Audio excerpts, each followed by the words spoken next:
Tanong, bakit kaya ang hirap pumayat kahit konti lamang ang kinakain mo? Ang sagot, tanungin mo rin muna ang sarili mo. Baka meron dyang one big factor, hidden liquid calories. Oo, kahit na konti lamang kinakain ninyo, pero kung ang iniinom mo ay sandamakmak naman ng calories katulad na lamang ng creamy drinks or 3-in-1 coffee, pwede pong mag-accumulate yan. Here is a sample breakdown for you. Yung 3-in-1 coffee ninyo na nasa sachet, depende po sa brand, pwede magbigay ng around 85 kilocalories, 11 grams sugar, 3 grams fat. Yung creamer, around 50 to 70 calories yan per tablespoon, pwede po magbigay ng 5 grams ng fat.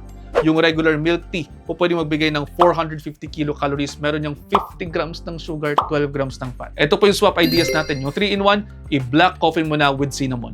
10 kilocalories lamang yan, walang sugar. Yung creamy drink mo, pwede mong iswap to iced Americano with soy milk na lamang yan. Konti lamang, pwede kang magbigay dyan ng around 30 to 40 calories lang. Konting adjustments pero big changes sa daily caloric intake mo. At kung lagi kang coffee person, baka ito na ang sign mo to switch. At ayun, almost 1 minute na to. I hope you're all 1 minute wiser. Pakipusuan kung may natutunan, and we'll see you next time.